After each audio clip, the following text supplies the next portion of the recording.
The 16th of March 2008 is a day which remains indelibly fixed in my memory. That said, until I was doing my research for this video, however, I could not have said what this actual date was. This might sound strange, so let me explain. On that day, the wreck of the HMAS Sydney was discovered. The fate of the Sydney is well known to most Australians. It was sunk during a battle with the Cormorant during World War II, and 645 Australians were lost. The discovery of the Sydney provided relatives of those lost with a sense of recognition, validation, and closure. It was a good day in Australian history, but for me, like so many others, this was also a bittersweet day. When the news broke of the discovery of the HMAS Sydney, the story being told by every media outlet was that its sinking had been the greatest maritime disaster in Australia's history, and that the funding used for it had been therefore thoroughly well worth it. Each time I heard this, it felt like a kick in the guts. I was glad for the families of those lost on board the Sydney, but I was also a little bit angry because the truth is that this wasn't Australia's greatest maritime disaster, nor was it Australia's greatest single loss of lives.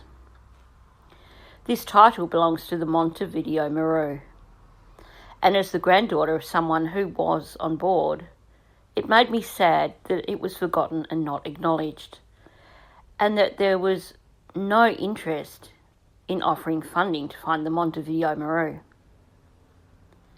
Before I begin talking about the Montevideo Maru, I will highlight a few statistics.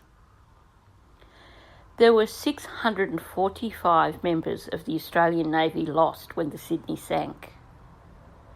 But when the Montevideo Maru was sunk, there were over 800 Australian military personnel lost, and in total, 1,053 lives were lost. This was over 400 lives more than those lost on board the HMAS Sydney. The story of the Montevideo Maru begins before the start of World War II. After World War I, Australia was given a mandate to administer the territory of New Guinea, effectively making it an Australian territory. Prior to 1941, in addition to its native population, there was a large community of German missionaries who had remained after the end of the First World War, several denominations of Australian missionaries, Australian plantation owners, managers and their families, and administrative personnel, many of whom had served in World War I and had been rewarded with positions in the tropics when they retired from military service. Rabaul, which was the administrative capital of these islands, was a bustling tropical paradise. In 1941, the population of Rabaul was boosted with the establishment of an Australian garrison and the arrival of the 2nd 22nd Battalion, known as Lark Force, and later with the 1st Independent Company. The government had intelligence of Japan's pending entry into the war, and Rabaul was one of a number of garrisons established to the front line to delay Japanese incursions into Australia's mainland. I won't go into this in depth, as I have covered this in detail on a previous video about the fall of Rabaul, for which I've added the link in the description for this video. In December 1941, following Japan's entry into the war with the bombing of Pearl Harbor, women and children, with the exception of nurses who were allowed to remain, were evacuated back to Australia, leaving behind civilian men and Australian troops. Following the fall of Rabaul to the Japanese on the 23rd of January 1942, a large percentage of those men became prisoners of war. In the days following the invasion of Rabaul, many civilians and troops had fled into the jungle in an attempt to escape. Those who had not fled either surrendered individually or were captured amongst a large number of civilians who had fled to a location called Refuge Valley. For those who had fled into the jungle, reality set in. It was not easy terrain for those with little or no experience in the jungle. The terrain was harsh, and rivers which blocked their way proved almost impossible to cross. And of course, with many civilian men being older, having served in the First World War, for many the only option was to turn back and surrender.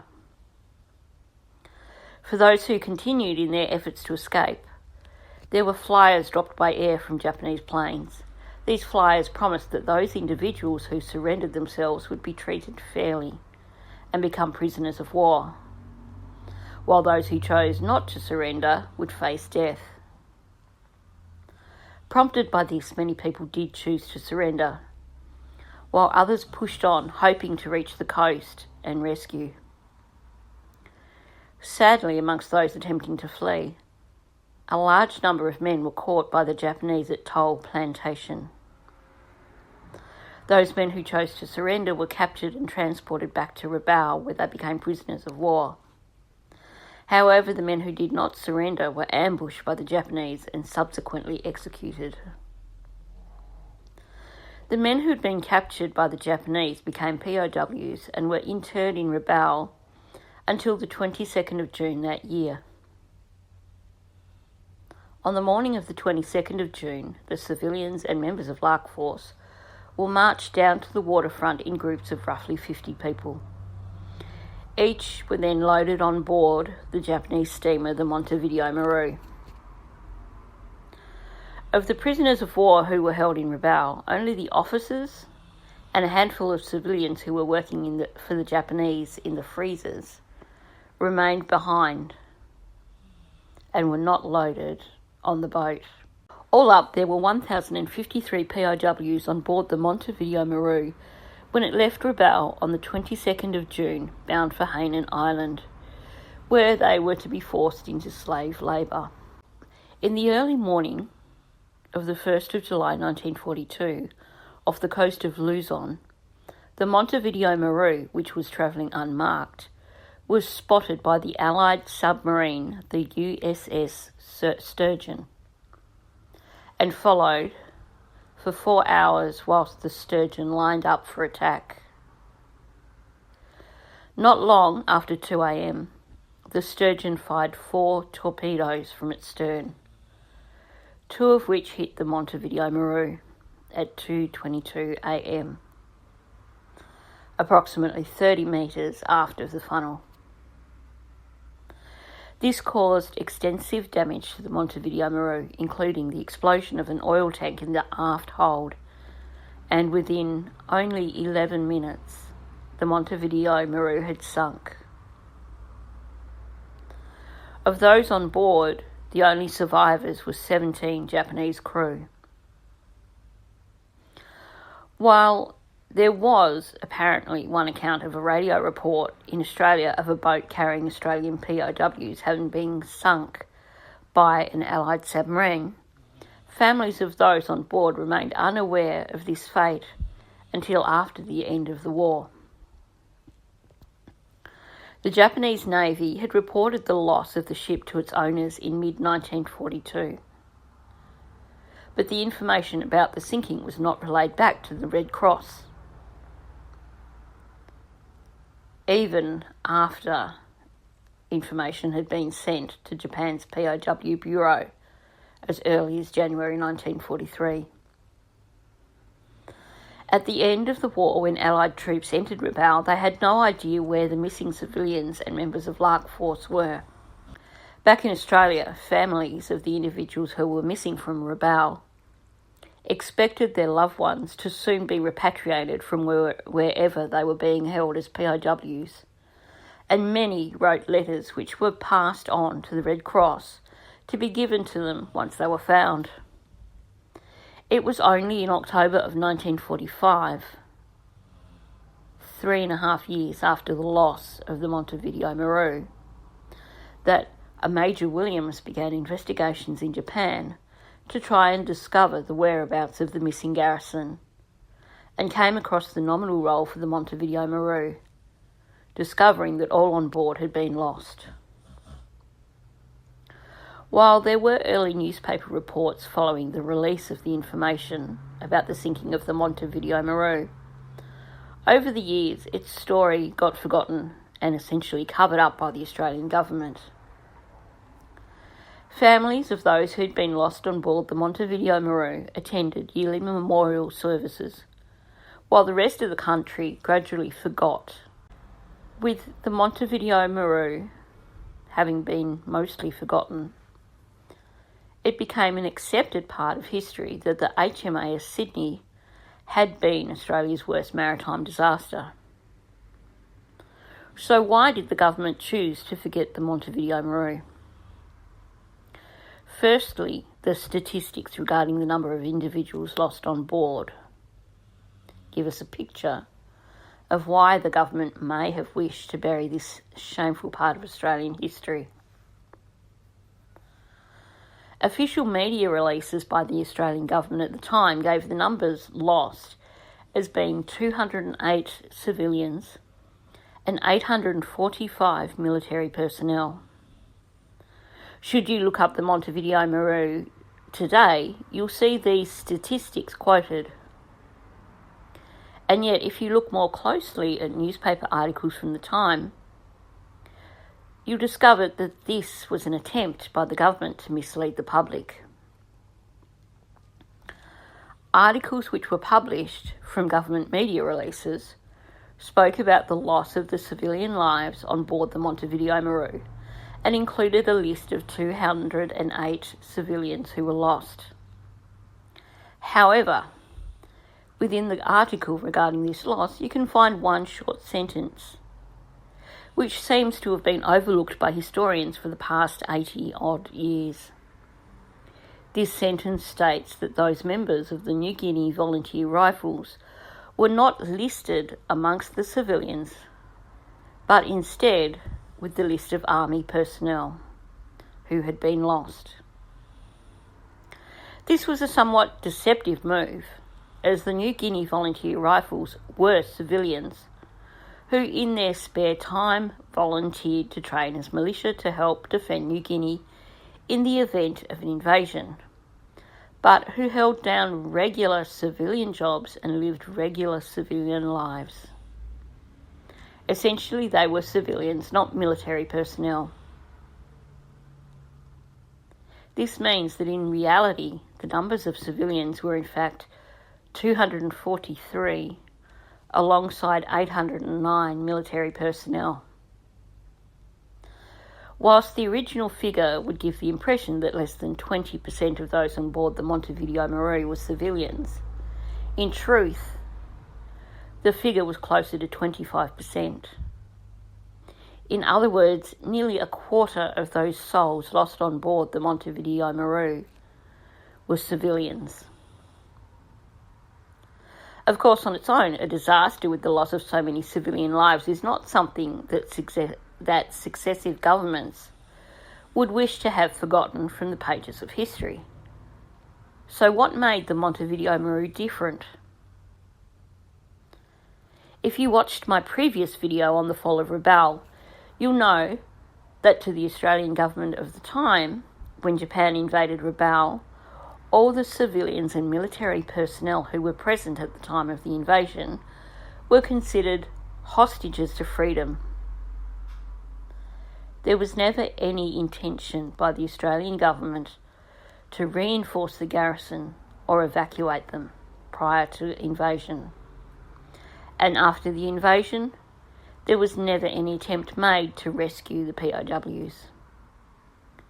They had been treated as disposable by the Australian government. The plan being that Lark Force, whilst facing undoubtable defeat, would at least serve to slow down any further Japanese invasions which may encroach on the Australian mainland. Of course, as history tells us, they merely provided the Japanese with a secure base from which to launch a bombing raid on Darwin a month later. With the Australian government clearly determined to hide their shameful acts, the Montevideo Maru remained forgotten by most Australians, other than descendants of those lost on board, for over 80 years. It remains as Australia's greatest wartime disaster and greatest single loss of lives, and yet so few Australians have ever heard of the Montevideo Maru. On the 22nd of April 2023, the Montevideo Maru was thrust into the public spotlight following the discovery on the 18th of April by the non-profit Silent World organisation of the wreck of the steamer 4 kilometres below the surface. In his speech regarding the discovery of the Montevideo Maru, Prime Minister Anthony Albanese said, "The extraordinary effort behind this discovery speaks for the enduring truth of Australia's solemn national promise to always remember and honour those who served our country. This is the heart and the spirit of Lest We Forget." A somewhat ironic statement given that successive Australian governments had spent the previous 81 years trying to ignore the fact that the Montevideo Maru had ever existed. For the families of the men who were lost on board the Montevideo Maru, the discovery of the wreck provided some sense of peace and a degree of validation. As for any sense of closure, 12 months on, the discovery of the Montevideo Maru has become old news, and the loss is once again mostly forgotten. In a survey here on YouTube where I asked the question of which boat was Australia's greatest loss of lives, over 70% of people who participated in the survey answered with the HMAS Sydney. Whilst verifying facts for this video, I discovered that even supposedly reputable websites, such as the National Museum of Australia, are still publishing misinformation, claiming that the Sydney was Australia's greatest maritime disaster. With the unveiling of a memorial of the loss of the Montevideo Maru at the Australian War Memorial in 2012, recognition of its loss by the Australian government, and even the creation of a mural and memorial recognising the boat in the town of Stanhope in central Victoria. Gradually, there is a move towards greater recognition of this momentous loss. For the most part, however, the story of the Montevideo Maru remains as one of Australia's dark hidden secrets. The parents and wives of those lost on board are long gone, and each year fewer and fewer children, nieces and nephews remain. However, grandchildren, great-grandchildren and great-nieces and nephews still gather each year on the 1st of July with those who remain of the older generation to remember the souls of those lost on board the Montevideo Maru. And having stepped up to continue the fight, many do their part to try to achieve greater recognition for what was Australia's greatest ever disaster. Thanks for watching. If you've not already done so, please hit the subscribe button, click the like button, and leave a comment below. They're all free, and it helps me to build my channel.